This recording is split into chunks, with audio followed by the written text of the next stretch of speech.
I've never been the kind of guy who believed in weird stuff. You know, ghosts, aliens, any of that. I mean, I grew up in a small town in the middle of nowhere, where the craziest thing you'd hear about is a cow getting out of someone's barn or a prank gone wrong at the local high school. People around here don't talk about the strange. We talk about crops and the weather. But what happened to me? It changed everything I thought I knew. I wasn't going to tell anyone about this, but now I feel like I have to get it off my chest. Maybe you'll think I'm lying, or worse, that I'm losing my mind. Hell, maybe I am. But this is my story, and it's true. Every single horrifying detail. It was a Friday night in July, one of those sticky, humid nights where it's impossible to get comfortable. I was alone in my bed, the windows cracked open to let in some of the cool night air. The crickets were loud, filling the silence with their steady chirping, and a slight breeze rustled the trees outside. I'd been tossing and turning for hours, trying to find a way to fall asleep in the sweltering heat. My old fan wasn't cutting it, and the sheets clung to me like a second skin. Eventually, I gave up on sleeping right away and rolled onto my back, staring at the ceiling.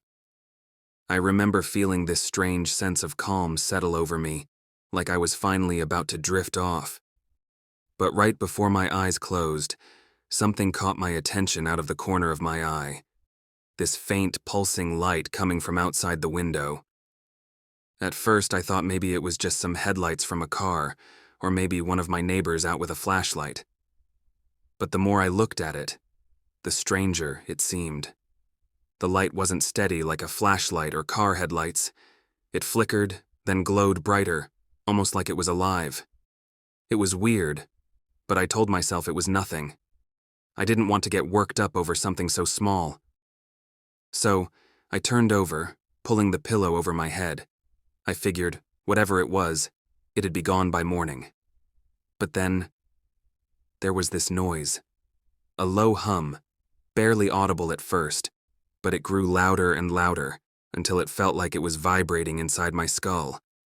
It wasn't like anything I'd ever heard. It wasn't natural. My chest tightened, and I sat up in bed, the hair on the back of my neck standing on end. That's when I noticed the light again. This time it was right outside my window, pouring into my room. I could feel it on my skin, warm and soft but unsettling at the same time.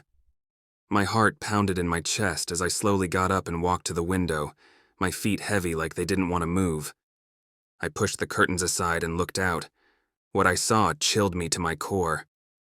Hovering just above the field behind my house was this thing.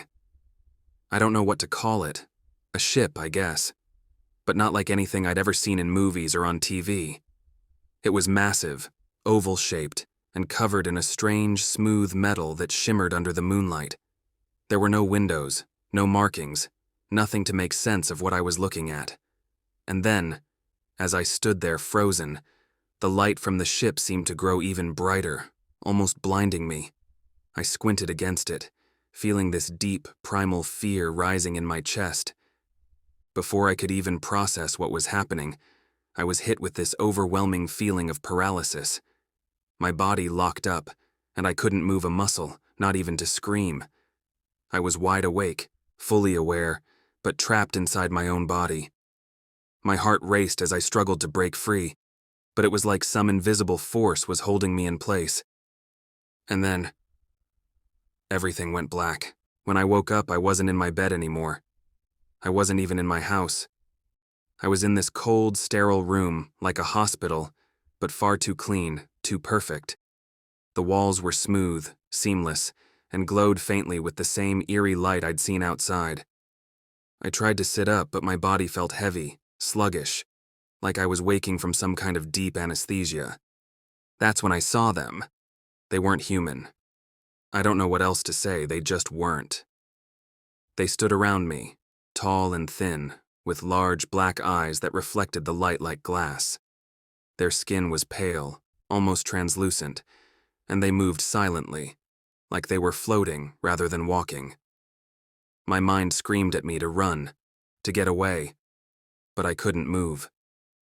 My body wouldn't listen. One of them, Jesus, I can still picture it, leaned over me, its face inches from mine. It didn't have a mouth, or at least not one that I could see, but I swear I could hear it. Not with my ears, though.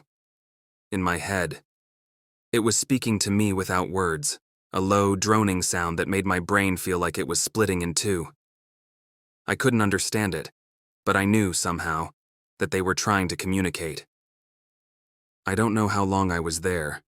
Time didn't feel real in that place. It could have been minutes, hours, or even days. But at some point, they strapped me down to a table. Cold metal cuffs clamped around my wrists and ankles, holding me in place. I could feel my pulse pounding in my ears, my heart racing like it was about to explode. That's when the real horror began. They started examining me. I don't know how else to describe it. I could feel them poking and prodding, moving their cold, bony fingers over my skin, down my spine, across my limbs. But it wasn't just on the outside. I could feel them inside me, like they were probing every inch of my body without ever making a single incision. The pain was indescribable. It wasn't sharp or sudden, but this deep, all-consuming ache that radiated through every cell in my body. And then, the worst part. I felt a cold, metallic instrument press against me. My body clenched in panic, but I still couldn't move, couldn't scream. The pressure increased, and suddenly, there was this agonizing pain in my ass. I could feel something being inserted into me, something hard and cold, probing deep inside. It felt like they were pulling me apart from the inside out. I've never felt so violated, so helpless. I wanted to die. After what felt like an eternity, it finally stopped. I was panting, drenched in sweat, my body trembling uncontrollably. I don't know why they let me go, but the next thing I remember is being back in the dark, alone. The hum returned, louder than ever, vibrating through my skull again until everything went black. When I woke up this time, I was lying in a field, naked, completely disoriented and freezing, despite the warm July air. The grass beneath me was wet with dew, and the sky above was just starting to turn pink with the first light of dawn.